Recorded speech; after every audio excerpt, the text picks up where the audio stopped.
भाषा अध्ययन के जो पिछले वीडियो में मैंने गद्यांश के बारे में बात किया था और उस गद्यांश के ऊपर 2-3 क्वेश्चन आपको क्लास में प्रैक्टिस कराने के बाद मैंने होमवर्क के रूप में कुछ क्वेश्चन दिए थे बनाने के लिए। ठीक है, तो मैं फिर से उस गद्यांश को पढ़ दूंगा और फिर उस गद्यांश के ऊपर आपके जो सवाल दिए गए हैं, जैसे कि पहला कल का सवाल था गांधी जयंती कब, क्यों और कैसे मनाई जाती है, इसके विषय में मैं बात करूंगा। ठीक है, गद्यांश को मैं पढ़ दे रहा हूं, हालांकि कल भी गद्यांश के विषय में बात हो चुका है, आज मैं फिर से पढ़ दे रहा हूं, आपको एडी के माध्यम से लिखवाया भी गया था। ठीक है, महात्मा गांधी का जन्म 2 अक्टूबर 1869 ईस्वी में पोरबंदर में हुआ था। गांधी जयंती 2 अक्टूबर को पूरे देश में उल्लास के साथ मनाई जाती है। देखिए कब मनाई जाती है, कब का तो आपको आंसर मिल गया, 2 अक्टूबर को। कैसे मनाई जाती है, तो पूरे देश में हर्षोल्लास के साथ मनाई जाती है। गद्यांश में से ही आपको आंसर प्राप्त होगा यदि आप गद्यांश को बारीकी से पढ़ते हैं और क्वेश्चन को ध्यान में रखते हैं। क्वेश्चन आपका था कि गांधी जयंती कब, क्यों और कैसे मनाई जाती है। तो गांधी जयंती हर वर्ष 2 अक्टूबर के दिन पूरे देश में हर्षोल्लास के साथ मनाई जाती है। अब यहाँ पे सवाल यह बच जाता है कि कैसे मनाई जाती है, तो हर्षोल्लास के साथ मनाई जाती है। फिर वो बच रहे क्यों मनाई जाती है, क्यों, आखिर क्यों मनाया जाता है।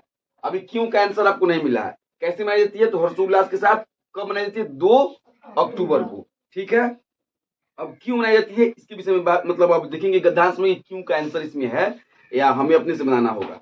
ठीक है, तो राजघाट, महात्मा गांधी की समाधि राजघाट। राजघाट एक ऐसा जगह है जहां महात्मा गांधी की समाधि स्थल माना जाता है, मतलब बनाया गया है, माना जाता नहीं, बनाया गया है। गांधी जयंती पर देश के सभी नेता राजघाट पहुंचकर श्रद्धांजलि देते हैं तथा इस दिन विशेष रूप से महात्मा गांधी जी के द्वारा दिए गए बलिदानों को याद किया जाता है। देखिए दिए गए महात्मा गांधी के द्वारा दिए गए जो बलिदानों को याद करने के लिए श्रद्धांजलि दी जाती है और श्रद्धांजलि देने के लिए एक समय बनाया गया है, जो समय है 2 अक्टूबर, उनके जयंती के दिन। क्योंकि बापू ने हमेशा अहिंसा का रास्ता चुना और अहिंसा का रास्ता चुनने की सीख दी।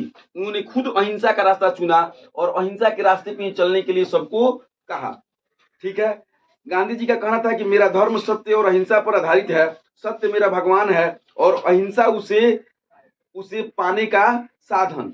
गांधी जी ने देश के इतने बड़े आंदोलन की शुरुआत अहिंसा, सत्य और शांति के बलबूते पे की थी। तो इस क्वेश्चन में जो आपको कैसे का जवाब तो आपको आसानी से मिल गया। ध्यान दीजिए, आप क्यों मतलब वीडियो देख रहे हैं, आप जो है क्यों इस समय गद्यांश की क्लास को कर रहे हैं, पता है आपको। आप इसीलिए गद्यांश की क्लास को कर रहे हैं कि इस गद्यांश में तो मान लीजिए 10 लाइन है, तो 10 लाइन को समझ करके हम लोग 5 क्वेश्चन सॉल्व कर रहे हैं। लेकिन इसी 10 लाइन के जैसा एक आपका पेज है, आपका किताब है, किताब का एक पार्ट है। जिस तरीके से मैं इस 10 लाइन को समझा करके और क्वेश्चन लिखने का तरीका आपको सिखा रहा हूं, इसी तरीके का उपयोग करके आपको अपने हिंदी के पाठ्य पुस्तक या अन्य किसी भी सब्जेक्ट के पाठ्य पुस्तक को पढ़ करके उसकी बातों को समझ करके आंसर देने की कोशिश करनी है। अर्थात आपका मकसद क्या है, आंसर देने का तरीका सीखना। ठीक है, तो इस गद्यांश को पढ़ने के बाद हमको आसानी से यह समय प्राप्त हो चुका कि कब मनाई गई, तो 2 अक्टूबर के दिन जो है महात्मा गांधी की जयंती, मतलब गांधी जयंती मनाई जाती है। हर साल 2 अक्टूबर को गांधी जयंती मनाई जाती है। कब का तो आंसर आपको मिल गया। कैसे मनाई जाती है, तो पूरे देश में हर्षोल्लास के साथ मनाई जाती है। ये आपका गद्यांश बोल रहा है, लेकिन आप चाहो तो खुद से भी कुछ प्रयास कर सकती हो। पूरे देश में सरकारी एवं गैर सरकारी संस्थानों में, ठीक है ना, मतलब जो भी लोग हैं वे लोग महात्मा गांधी के बलिदान को और महात्मा गांधी के द्वारा किए गए देश की आजादी में योगदान को याद करते हुए उनके जयंती को मतलब मनाते हैं। तो कैसे में यह भी आ जाए, कैसे मनाया जाता है, तो उस दिन मतलब लोग गांधी को याद करता है, लोग स्पीच देते हैं, फिर मतलब क्या है कि मिठाइयाँ वितरण की जाती है। तो ये सभी चीजें समझ रहे बात को। तो इन सभी चीजों को आप कैसे में लिख सकते हैं, किसी को दिक्कत नहीं। अब रहा बात यह कि क्यों मनाया जाता है, तो आपने देखा कि कब तो एकदम आपको एकदम सीधा दिखाई दे दिया कि 2 अक्टूबर, कैसे में थोड़ा दिखाई दिया और कुछ अपने आप से बनाया। समझ रहे बातों को। कैसे में कुछ आपको दिखाई दिया, कुछ अपने आप से बताने की कोशिश की। इसमें तो गद्यांश में सिर्फ इतना ही लिखा गया है कि पूरे हर्षोल्लास के साथ राजघाट पर मनाई जाती है, बस। लेकिन इसमें आप अपने आप से भी तब्दीली कर सकते हो, खुद भी आप देख सकते हो, आप खुद भी मनाते हो गांधी जयंती, ठीक है। मतलब अब क्यों का बारी है, तो क्यों मनाया जाता है भाई? तो क्योंकि उन्होंने देश के लिए अपना त्याग और बलिदान की भावना को मतलब क्या है कि देश के सामने प्रस्तुत किया है। उन्होंने देश की जो गुलामी थी, अंग्रेजों से देश को आजाद कराने के लिए उन्होंने बहुत सारा प्रयास किया है। इन सभी चीजों के लिए क्या है कि उनकी जयंती को मनाया जाता है। मतलब वे एक महान व्यक्ति थे और उन्होंने सत्य अहिंसा की राह को चुना था और उस सत्य अहिंसा को ही अपना भगवान मानते थे। अर्थात उनकी इस धारणा का इस सोच की याद लोगों को हमेशा आती रहे, लोग उन्हें भूल ना सके या उनके तौर तरीके को हमेशा अपनाने की कोशिश करें। इसलिए जो है गांधी जयंती मनाई जाती है। अब ये बात तो इसमें लिखा नहीं है इस तरीके से स्पष्ट रूप से, लेकिन आपको अब अपने सोच समझ से क्या करना होगा कि इन सभी बातों को लिखना होगा। देखिए, भाषा अगर कहीं कोई बातें लिखी गई हैं तो उसका मतलब सिर्फ इतना ही नहीं होता है कि उसको पढ़ लेना या उसके सामान्य अर्थ को देख लेना, उसके विशेष अर्थ को भी देखना भाषा अध्ययन का ही एक रूप है। अर्थात आपने इस गद्यांश को पढ़ा तो इसका मतलब सिर्फ इतना ही नहीं हुआ कि महात्मा गांधी थे और अहिंसा पर चलते थे, सत्य की राह पे चलते थे और उन्होंने देश को याद करा। इसका मतलब सिर्फ इतना ही नहीं हुआ। इसका मतलब ये हुआ कि वो सत्य की राह पे चलते थे, अहिंसा के रास्ते पे चलते थे, तो हमें भी सत्य की राह पे और अहिंसा की राह पे चलना चाहिए। और फिर उनके बात को मतलब उन्होंने जो भी त्याग किया था, उन्होंने जो भी प्रक्रियाएं मतलब देश के लिए की थी, उन सभी प्रक्रियाओं को याद रखना भी चाहिए। तो अब आपको इस क्वेश्चन का आंसर स्पष्ट रूप से समझ में आ रहा होगा। यदि आपने इस बात को समझा होगा और आंसर लिखा होगा तो आपका सही है। अगर आप लिखे होंगे कि गांधी जयंती 2 अक्टूबर को, ठीक है, पूरे देश में गैर एवं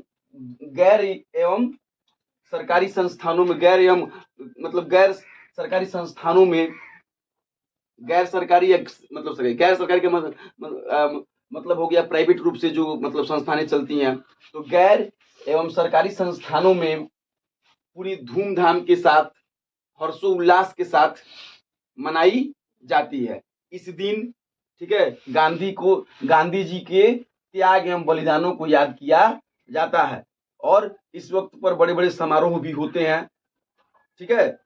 फिर मतलब कैसे और कब का जवाब आपका मिल गया।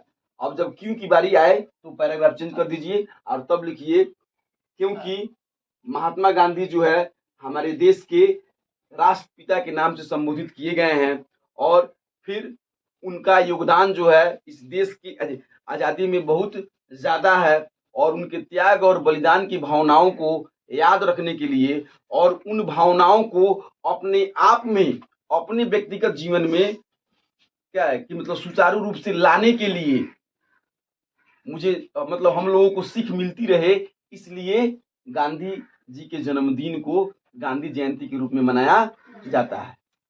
आगे आंसर अब इस तरीके से यदि आप लिखे होंगे तो अच्छा बात है, अगर इस तरीके से नहीं लिखे हैं तो इस तरीके से बनाने की कोशिश करें, ठीक है।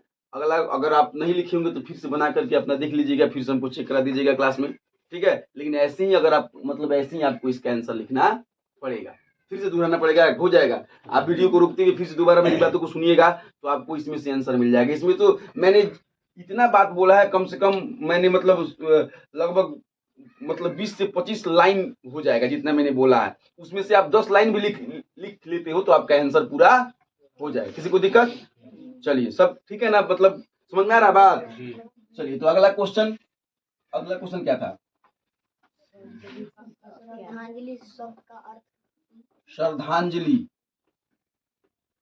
श्रद्धांजलि शब्द, ठीक है। श्रद्धांजलि का मतलब का इसका अर्थ बताना है। तो श्रद्धा का मतलब होता है प्रेम, निष्ठा, आस्था, ठीक है ना। श्रद्धा, देखिए किसी भी शब्द को दो तरीके से तोड़िए, श्रद्धा जो अंजलि, ठीक है। श्रद्धा का मतलब हो गया निष्ठा, आस्था, प्रेम। अर्थात महात्मा गांधी की श्रद्धांजलि दी जा रही है, अर्थात महात्मा गांधी को राजघाट पर मतलब राजघाट पर तो मतलब विशेष रूप से, लेकिन सामान्य रूप से हर जगह पे होता है, इसका बात हम पहले कर चुके हैं। कहीं भी महात्मा गांधी को याद करते हुए, ठीक है ना, महात्मा गांधी को याद करते हुए और श्रद्धा पूर्वक, प्रेम पूर्वक अपनी अंजलि, मतलब अपने हाथों द्वारा, अंजुरी इसको हम लोग कह सकते हैं, ऐसे अंजलि द्वारा फूल या जो कुछ भी हम उनको समर्पित करते हैं, वह क्या कहलाता है? श्रद्धांजलि कहलाता है। अर्थात प्रेम से अपने अंजलि के माध्यम से, अर्थात अपने प्रेम से, निष्ठा के साथ अपने हाथों के माध्यम से कुछ समर्पित करना श्रद्धांजलि कहलाता है। ठीक है, अब इस अर्थ को कैसे व्याख्यात करेंगे? तो लिखेंगे कि श्रद्धांजलि, दो शब्द श्रद्धा जो अंजलि के मिलने से बना है। श्रद्धा का मतलब प्रेम और अंजलि का मतलब हाथ होता है, अर्थात प्रेम से, प्रेम पूर्वक, अर्थात लगाना पड़ेगा क्योंकि अपनी श्रद्धा को अलग दिखाया और फिर अंजलि को अलग दिखाया। अब दोनों को अर्थात लगा के जोड़िएगा, अर्थात श्रद्धा से प्रेम पूर्वक अपने हाथों के माध्यम से किसी महान व्यक्ति को या किसी को भी अपने तरफ से जो कुछ भी हम अर्पित करते हैं, चाहे वह फूल या जो कुछ भी हो, ठीक है ना, उसको अर्पित करना, समर्पित करना श्रद्धांजलि कहलाता है। चलिए अगला क्वेश्चन। सत्य मेरा भगवान, अहिंसा उसे पाने का साधन व्याख्या करें। सत्य मेरा भगवान है, अहिंसा उसे पाने का साधन व्याख्या करें। चलिए अब इस क्वेश्चन को व्याख्या करने के लिए मैंने आपको कल ही बताया था कि भाषा सीखने, समझने, लिखने, बोलने, पढ़ने के बाद व्याख्या करने और संक्षेपण करने के बाद आता है, ठीक है ना। तो व्याख्या करें कि भाषा हमारा क्या है। एक मिनट, थोड़ा दिखाइए, क्वेश्चन दिखाइए तो मुझे। क्वेश्चन इधर लिखा गया है, हाँ, सत्य मेरा भगवान है और अहिंसा उसको पाने का साधन, व्याख्या कीजिए। तो सबसे पहले तो यह पंक्ति अभी यदि आपकी किताब का होता या कविता का होता या कहानी का होता तो आपको यह लिखना पड़ता कि प्रस्तुत शिक्षाप्रद वाक्य हमारी पाठ्य पुस्तक इस कहानी से, इस कविता से लिया गया है। लेकिन यह जो पंक्ति है तो गद्यांश से है, तो आपको सीधे इसको लिख देना है कि सत्य मेरा भगवान है और अहिंसा उसको पाने का साधन, प्रस्तुत, ठीक है ना, प्रस्तुत शिक्षाप्रद वाक्य। शिक्षाप्रद आप लगा सकते हैं, शिक्षा, यहाँ पे देखिए वाक्य की जगह पे आप कई चीजों का प्रयोग कर सकते हैं। शिक्षाप्रद, ज्ञानवर्धक, ठीक है,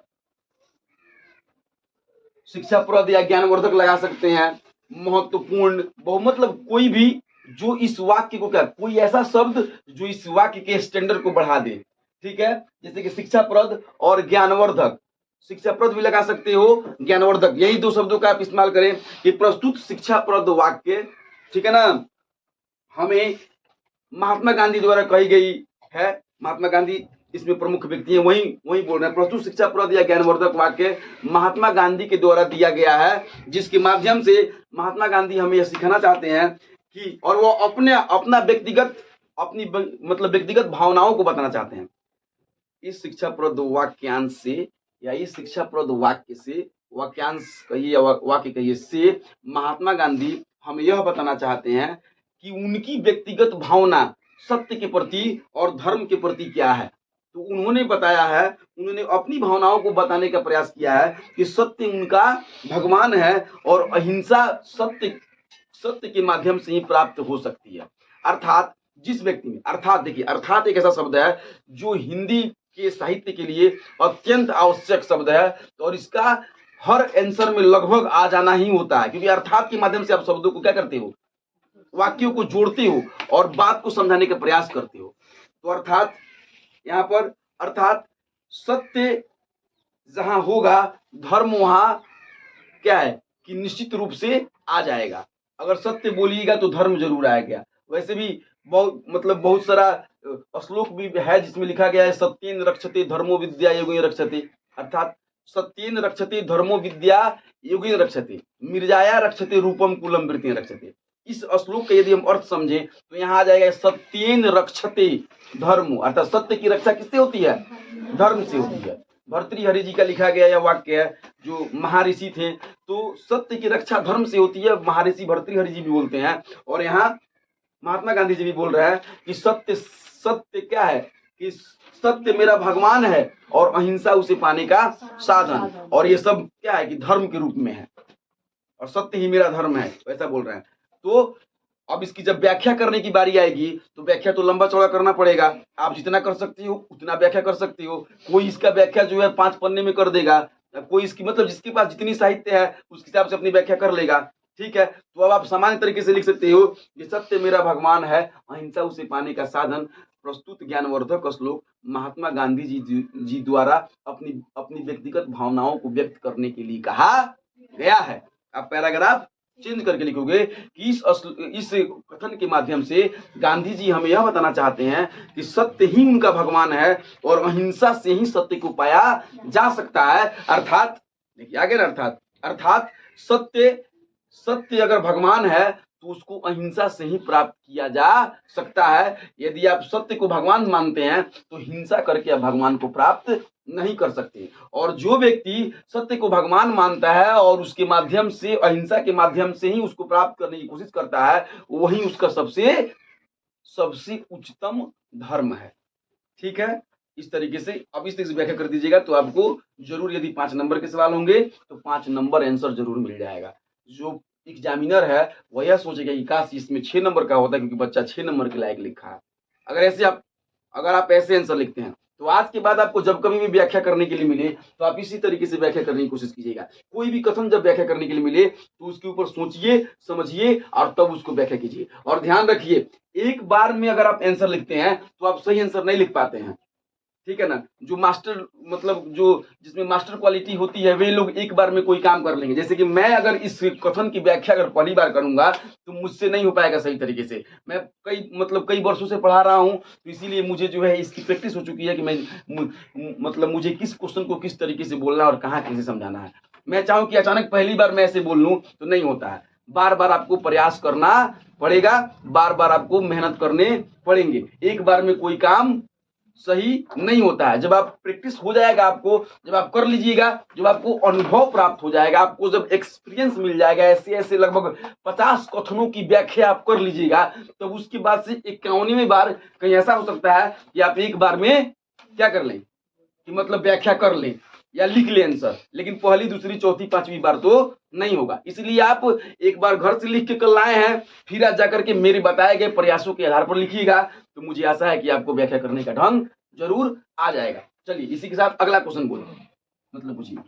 इस गद्यांश का संक्षेपण करें। गुड, चलिए अब यह जो सवाल है यह संक्षेपण कर रहा है। अब इसको क्या करना है, आपको संक्षेपित करना है।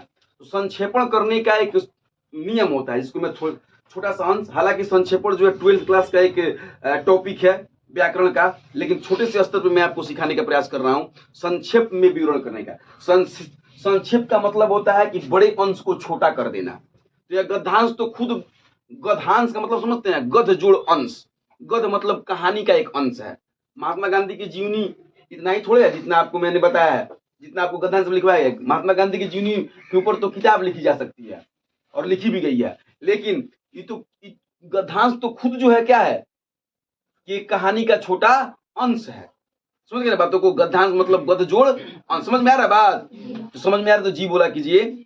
ठीक है, तो गध जोड़ अंश, अर्थात गध का मतलब होता है कहानी और अंश का मतलब होता है भाग या हिस्सा। अर्थात जो आप पढ़ रहे हो ये तो खुद कहानी का हिस्सा है, लेकिन अब क्वेश्चन यह पूछा जा रहा है कि इस गद्यांश का भी अब छोटा अंश प्राप्त करें। तो देखिए गद्यांश को छोटा करने के लिए नियम होता है कि जितनी गद्यांश में शब्द दिए गए होते हैं उन शब्दों में 3 से भाग दिया जाता है। याद रखिएगा इस बात को, समझ लीजिए। मान लीजिए अगर इस गद्यांश में 100 शब्द हैं, ठीक है, मान लीजिए, शब्दों को गिनने का टाइम इस समय नहीं है, वीडियो लंबा हो जाएगा, तो 100 में हम 3 से भाग देते हैं। क्या करते हैं?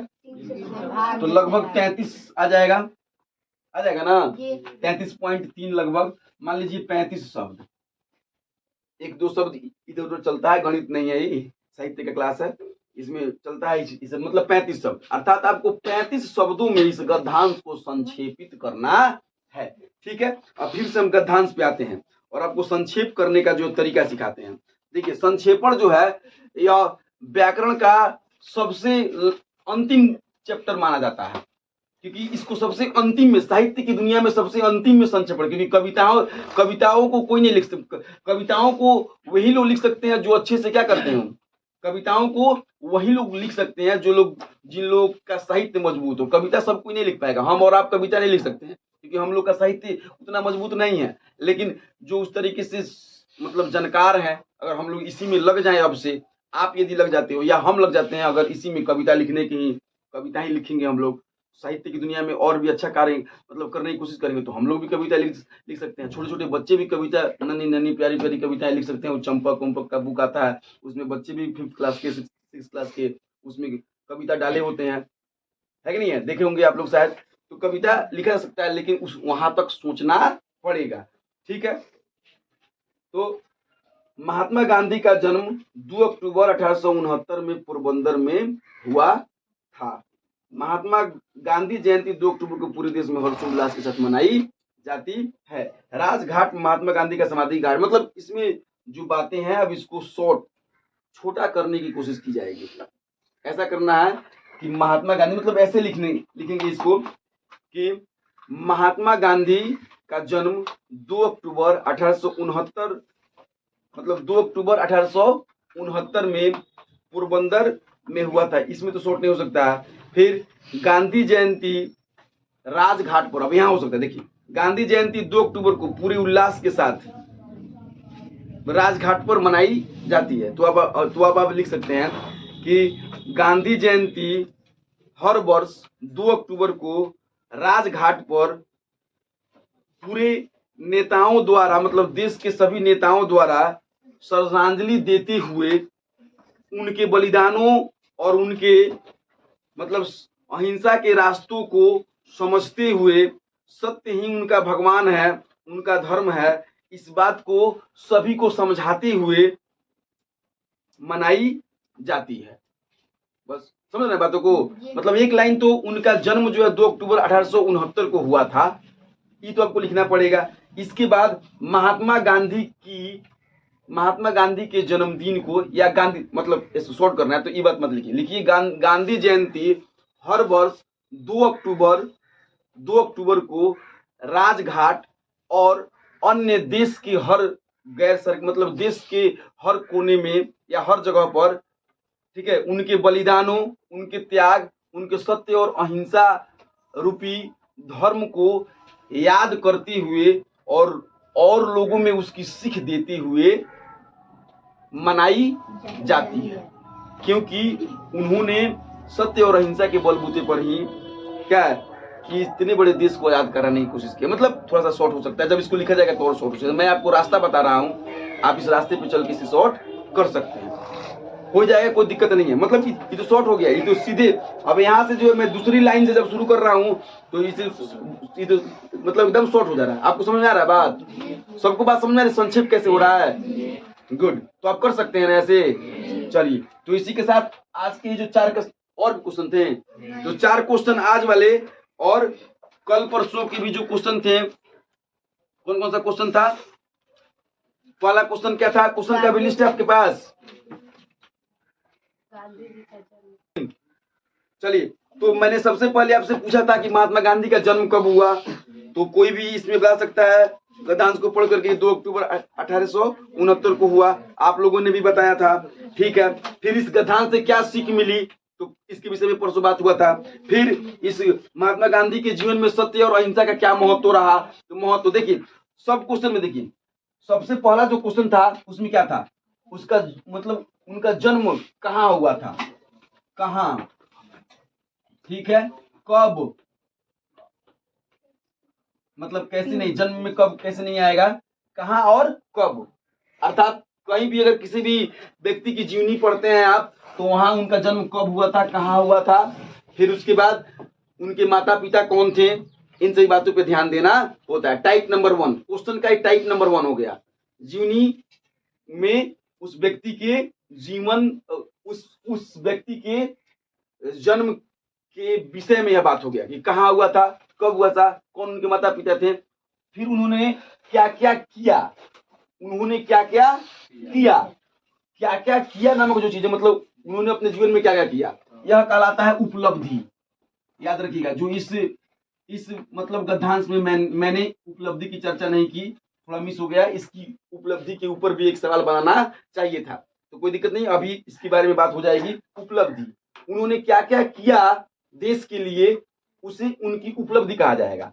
तो अगर क्वेश्चन बनाना होगा तो इस पे क्वेश्चन बन सकता है कि महात्मा गांधी का इस देश के लिए उपलब्धि की चर्चा करें। मतलब महात्मा गांधी ने इस देश की उपलब्धि, महात्मा गांधी की उपलब्धियों की चर्चा करें देश के प्रति।